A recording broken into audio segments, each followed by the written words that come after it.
तो पॉइंट देखना, सॉरी अब चेक करना, अब देखना आप लोग, ठीक है। अदर सोर्सेस की अगर मैं इनकम को डिवाइड करूं तो अदर सोर्सेस की इनकम को मैं 4 पार्ट्स में डिवाइड कर सकता हूं, जिसमें आपका एक एक्स्ट्रा चैप्टर कवर हो जाता है, ठीक है। एक एक्स्ट्रा चैप्टर आपका इसमें कवर हो जाएगा। अगर मैं अदर सोर्सेज की इनकम को चार्ज करूं, भाई अदर सोर्स इनकम किस तरह से टैक्सेबल होगी, तो उन इनकम्स को मैं टोटल 4 पार्टीशन में, 4 कैटेगरीज में रख देता हूं, जिससे मेरा एक चैप्टर एक्स्ट्रा खत्म हो जाता है, वो है टीडीएस का ना। तो वो इनकम कौन कौन सी होगी? एक इनकम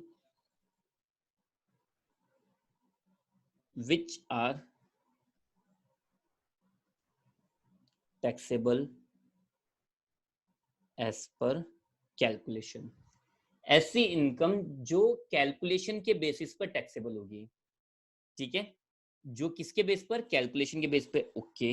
दूसरी category income on which TDS is not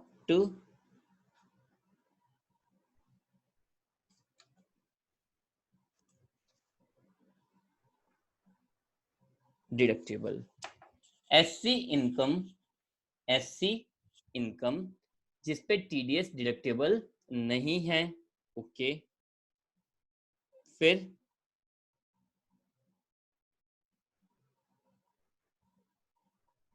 income on which TDS is deductible, and then finally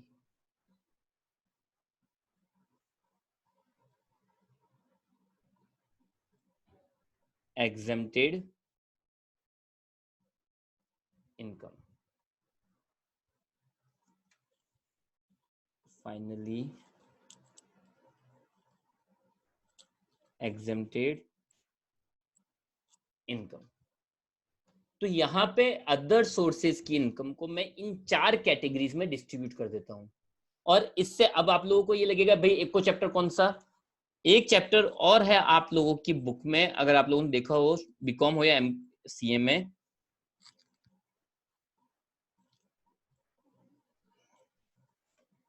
TDS का एक चैप्टर और है, चैप्टर नंबर 17 या 18 है शायद बीकॉम में, और आपके सीएमए में ही है। ये चैप्टर ऑलमोस्ट 100% तो नहीं बोल सकते, पर ऑलमोस्ट आपके खत्म हो जाता है। तो भाई बेसिकली अदर सोर्सेज की इनकम को इन 4 पार्टीशन में डिवाइड कर दिया मैंने। पार्टीशन बनाने से क्या होता है, हमें ये याद रखने में इजी होता है कि हाँ चलो ये इनकम ऐसे होगी, ऐसे होगी, ठीक है। तो ऐसी इनकम जिनमें कैलकुलेशन होती है, ऐसी इनकम जिन पे टीडीएस नहीं कटता है, और एक ऐसी इनकम जिस पे टीडीएस कटता है, और एक ऐसी इनकम जो एग्जेम्प्ट है, टैक्स फ्री है। सिंपल, कितना इजी है। तो आपको ये 4 पार्टीशन याद रखने हैं, केवल 4 पार्टीशन। तो हम लोग जो पहला टॉपिक स्टार्ट कर रहे हैं, वो है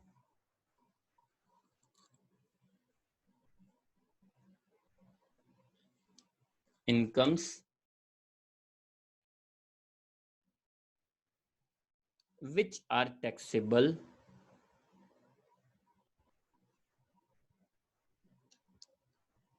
as per calculation।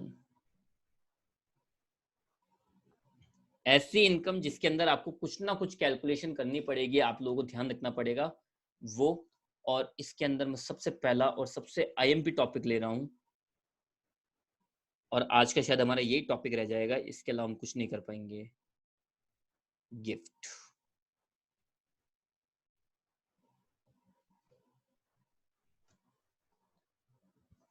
सबसे पहला और सबसे आईएमपी टॉपिक गिफ्ट।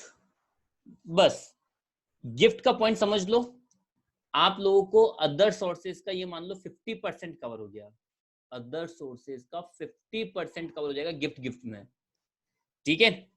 तो किस तरह से और कैसे वो देखना। गिफ्ट, गिफ्ट का क्या सीन रहता है,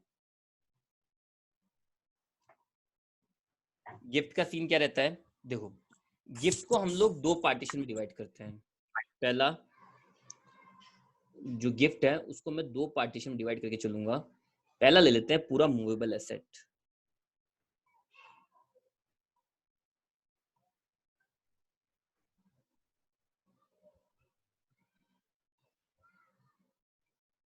पहली कैलकुलेशन लेते हैं जो है मूवेबल एसेट।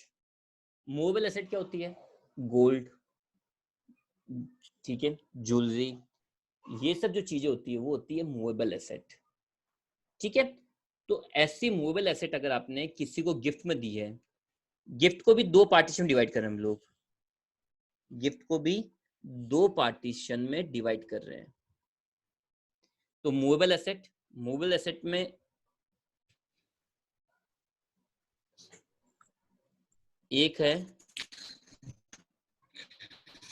विदाउट, सर आपकी आवाज साफ नहीं आ रही है।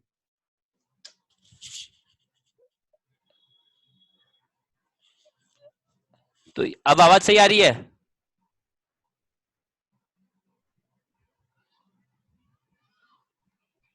हाँ सर। चलो।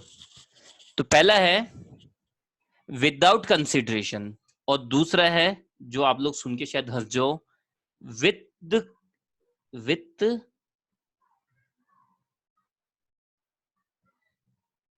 कंसिडरेशन। ओके, तो विदाउट कंसिडरेशन हम तो शुरू से यही मानते हैं गिफ्ट मतलब फ्री में मिली हुई कोई चीज। अभी विथ कंसिडरेशन क्या है, तो देखो आपको क्या करना है, पहले हम लोग समझते हैं विदाउट कंसिडरेशन। बेसिक चीज है, कोई विदाउट कंसिडरेशन आपको गिफ्ट मिला है, विदाउट कंसिडरेशन कोई भी मूवेबल एसेट मिली है, ठीक है, मूवेबल एसेट, तो इन दैट केस एड, तो यहाँ दो चीज लिख रहा हूं मैं ना, मूवेबल एसेट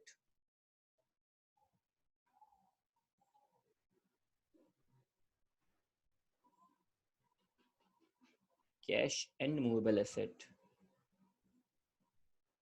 दो चीज ली मैंने ना, कैश एंड मूवेबल एसेट। अगर विदाउट कंसिडरेशन मिल रही है तो क्या करना है, add all the assets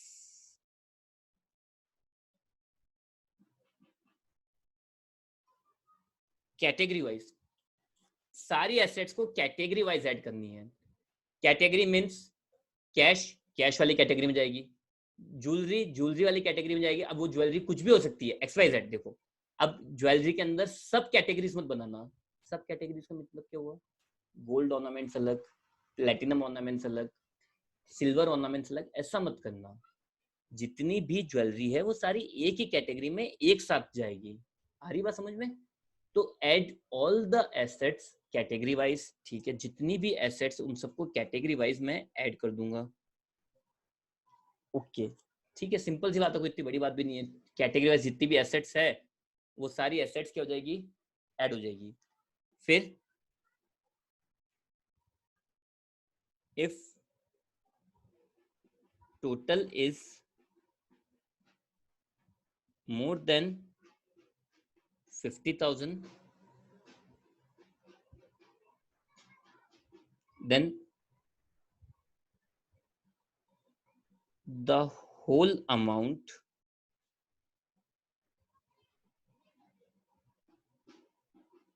will be taxable and hello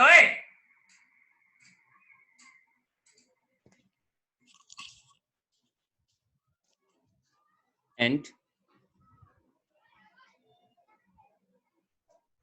if total is less than equal to, if total is less than equal to 50,000 then fully exempt,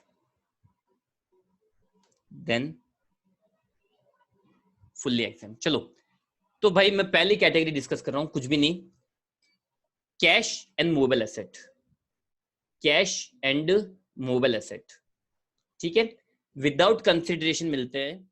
तो हम लोग क्या करेंगे, कैटेगरी वाइज सब कुछ ऐड करेंगे, कैटेगरी वाइज सब कुछ क्या कर देंगे, ऐड करेंगे। अगर टोटल 50,000 से ज्यादा है तो पूरा taxable.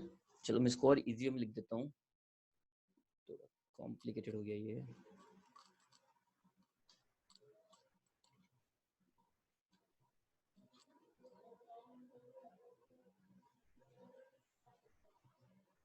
Total is more than 50,000 या total is less than equal to 50,000 या फिर total is more than 50,000, less than है fully exempt और more than है fully taxable। this will be much easier, ठीक है।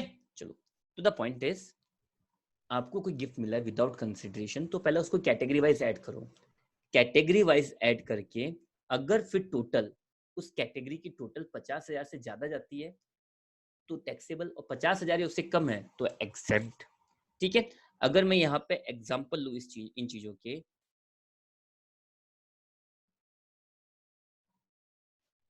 एग्जांपल, ठीक है, तो चलो, gift received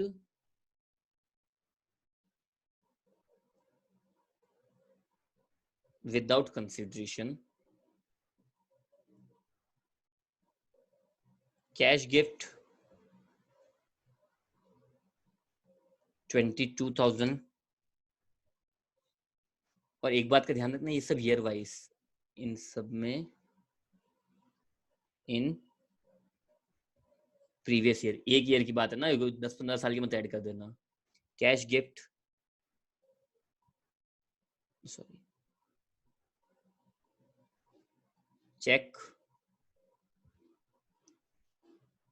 14,000, gold ornaments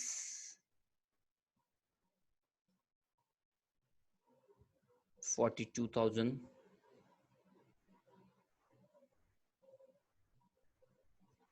silver ornaments 15,000।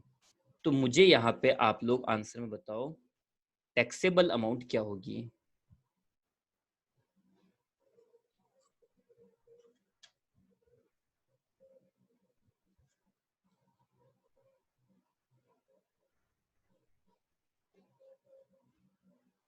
Taxable amount कितनी होगी 57,000। बताओ आप लोग, टैक्सेबल अमाउंट कितनी होगी।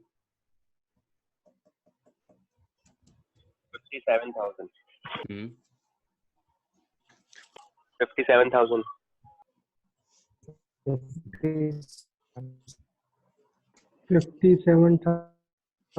Correct, 57,000 correct.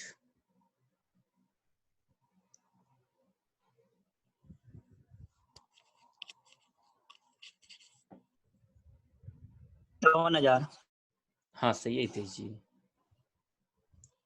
तो देखो, कैटेगरी वाइज मैं सबको ऐड करूंगा, कैश और चेक की एक कैटेगरी हुई, इस कैटेगरी की टोटल कितनी हो रही है 36,000, और ऑर्नामेंट्स की टोटल कितनी हो रही है 57,000। तो लेस देन 50,000 है, ये एग्जेम्प्ट, मोर देन 50,000 है तो ये taxable, that is taxable amount is 57,000। I hope कि आपको ये विदाउट कंसिडरेशन का पॉइंट कुछ कुछ समझ में आया है, ठीक है। अब बात करते हैं विदाउट कंसिडरेशन। तो वही, सबसे पहले calculate difference between market value and paid amount. सबसे पहले आप लोग मार्केट वैल्यू और पेड अमाउंट का डिफरेंस निकाल लो, ठीक है sir. Then add all the differences category wise. Oh, shit.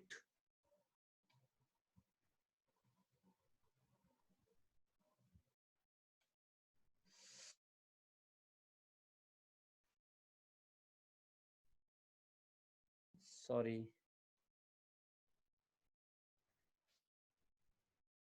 तो देखो, calculate difference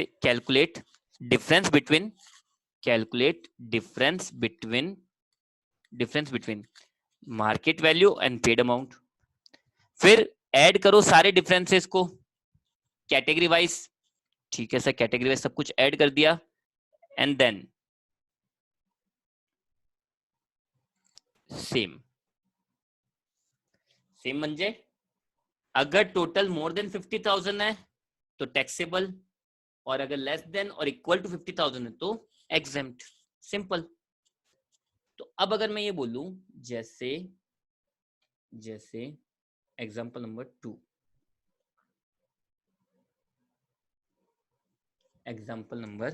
2,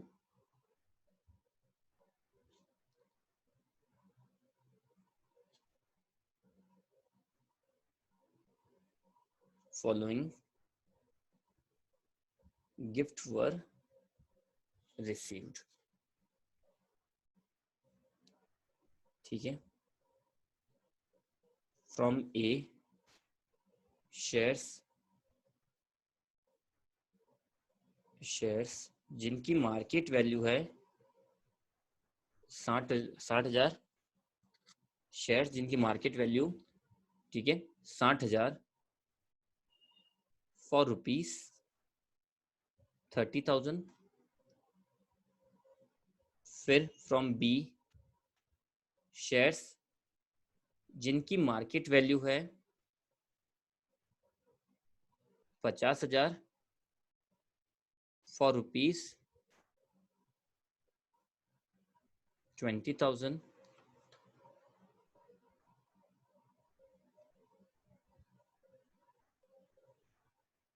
gold ornaments from C, ornaments जिनकी मार्केट वैल्यू है 60,000 फॉर रुपीज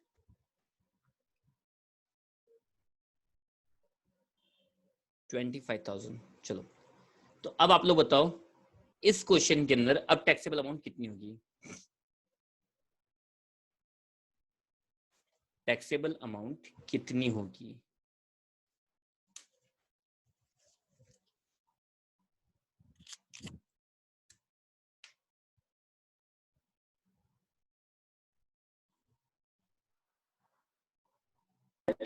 शेयर 60,000. अब आप लोग बताओ.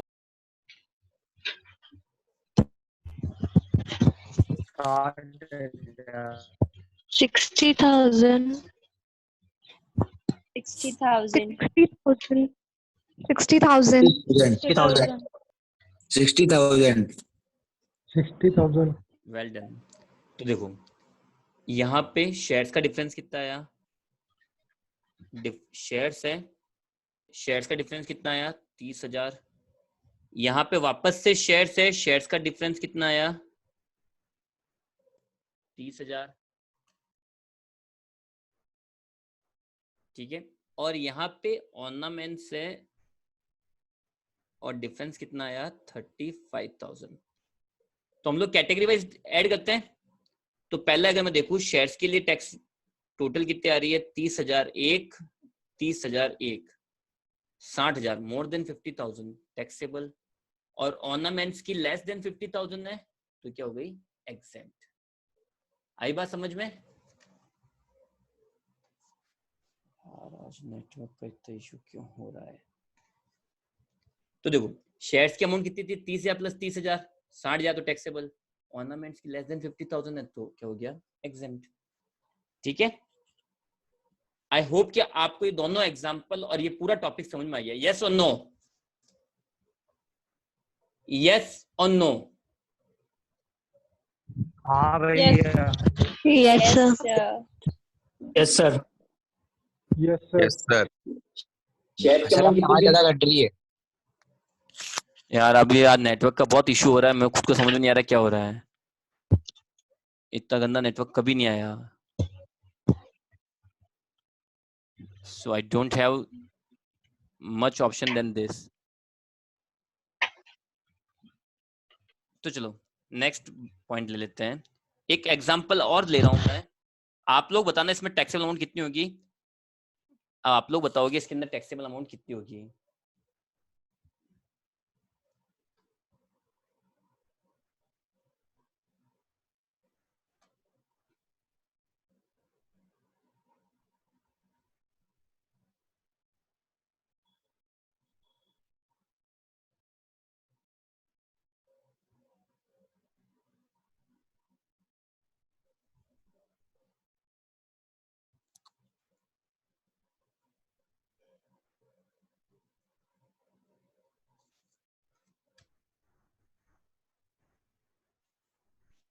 कैश गिफ्ट 40,000, चेक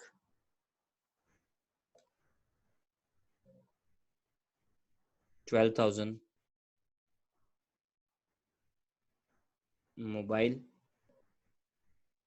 15,000,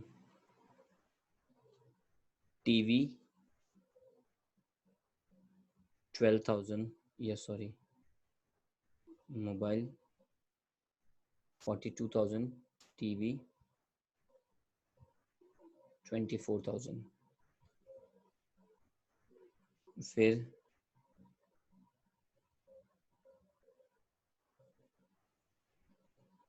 ornaments 64,000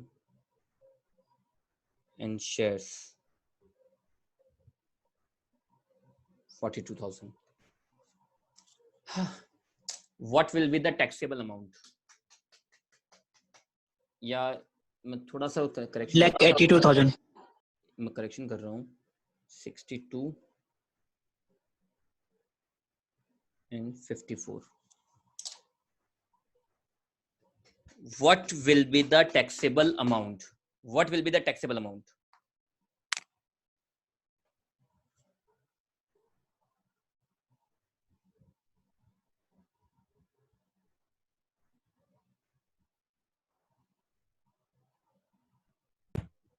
दो लाख 32,000। 2,32,000. 2,32,000। 32,000. 2,32,000.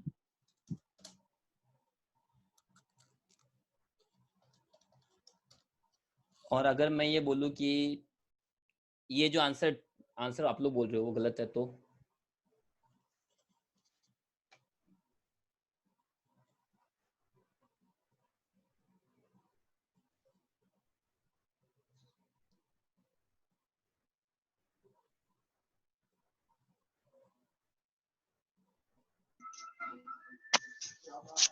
मैं ये बोल रहा हूँ कि आप लोगों ने जो आंसर बोला है मुझे वो गलत है,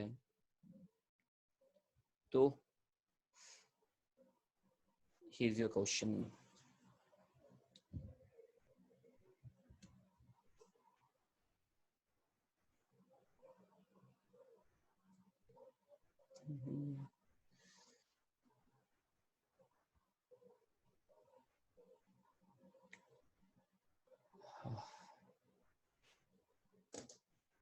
$232 is a wrong answer. 2,32,000 is wrong answer. Let me explain.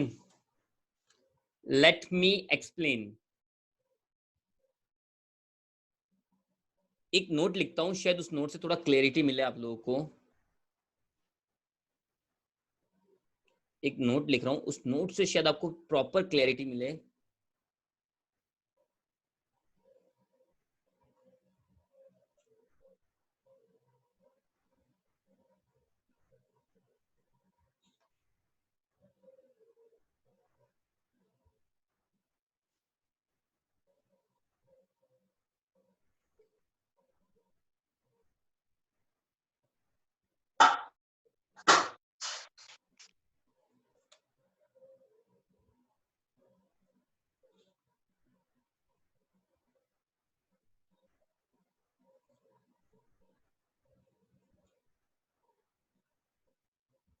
Movable asset में ओनली उन्हीं एसेट्स को इंक्लूड करेंगे जिन्हें कैपिटल गेन में आप लोग कैपिटल एसेट मानते हो, जिन्हें कैपिटल गेन में आप लोग कैपिटल एसेट मानते हो, केवल उन्हीं को इंक्लूड करना है, सब कुछ नहीं, केवल उन्हीं को इंक्लूड करना है, सब कुछ नहीं।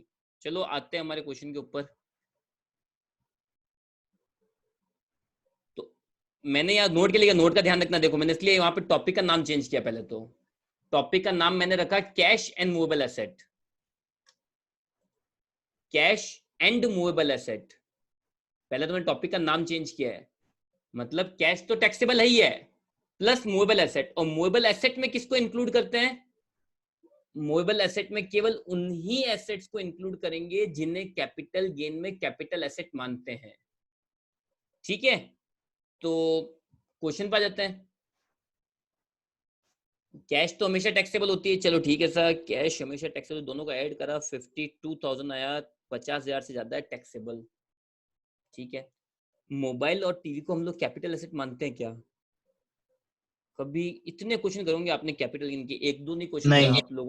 आप लोगों ने 50 क्वेश्चन करोगे कैपिटल गेन के, नहीं, इतने एग्जांपल, इतने क्वेश्चन किए, स्टिल क्या आप इसको कैपिटल एसेट मानते हो? क्या एक भी बार आया कि मोबाइल बेचा, टीवी बेचा, एक जगह भी आएगा कहीं पे भी? कहीं नहीं आया। नहीं। Not a capital asset, so this will be exempt. Ornaments obviously 50,000 से ज्यादा है, ऑर्नामेंट्स ऑब्वियसली 50,000 से ज्यादा है, टैक्सेबल होगा। शेयर्स कैपिटल एसेट है, शेयर्स कैपिटल एसेट है, बट छोटी सी प्रॉब्लम है, क्या कि वैल्यू 50,000 से कम है, exempt. So the taxable amount is 52,000 plus 64,000, तो 52 plus 64 that will be 1,16,000।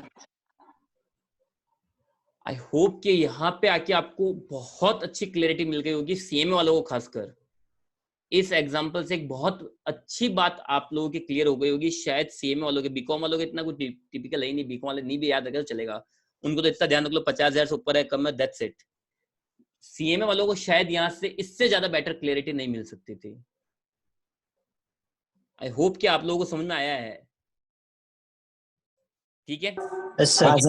चलो अब ये बात तो हुई, आज हमने हाँ सर। केवल और केवल मूवेबल एसेट की बात करी। अब मैं इमूवेबल एसेट लिख पाऊंगा, उनको समझा नहीं पाऊंगा, क्योंकि टाइम अप होने वाला है और अपने आप स्क्रीन बंद हो जाएगी।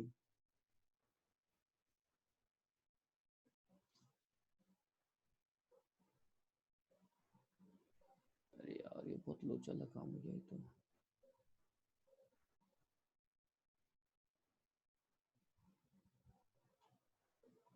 चलिए आज यहीं पे स्टॉप करते हैं, कल से इसका कुछ एडजस्टमेंट करेंगे। ठीक है, तब तक के लिए take care, stay at home. I am trying my best to clear out everything.